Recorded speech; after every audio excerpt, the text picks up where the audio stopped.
Tamil industry ஒரு குழப்பத்தில் இருக்கு. என்ன பண்ணா ஹிட் ஆக முடியும் அப்படிங்கிற மாதிரி அதுதான். நீங்க பட்ஜெட் பெருசா போகுது, ஹீரோக்கள் சம்பளம் தாறுமாறா இருக்கு, தயாரிப்பாளர் வந்து வட்டிக்கும் யாரும் பொட்டியில வச்சு பூட்டி எடுத்து செலவு பண்ணல. 2.5 வட்டிக்கு வாங்க, அப்புறம் 4.5 வட்டிக்கு வாங்க, 10 வட்டிக்கு வாங்குவாங்க, கடைசி நேரத்தில் மாட்டிக்கிறாங்க.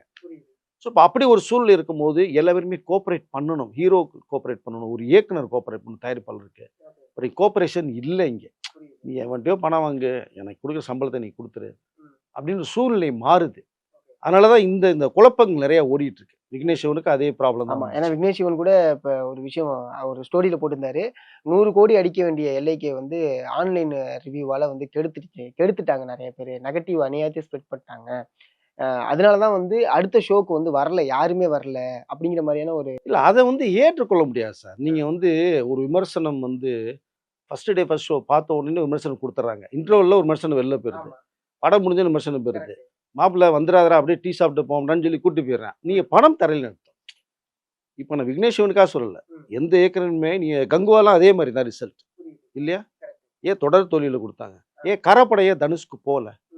நீங்கள் நல்ல படம் கொடுக்கலங்க, கொடுத்தீங்கன்னா படம் ஓடுங்க.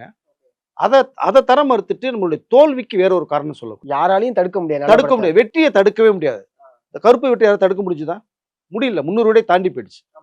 நீங்க ஒரு சிறந்த படத்தை கொடுத்தீங்கன்னா மக்கள் ஏற்றுக்கொள்ளாங்க. ஒரு தோல்விக்கு ஒரு காரணம் சொல்றாங்க, அது வந்து என்னால் ஏற்றுக்கொள்ள முடியல.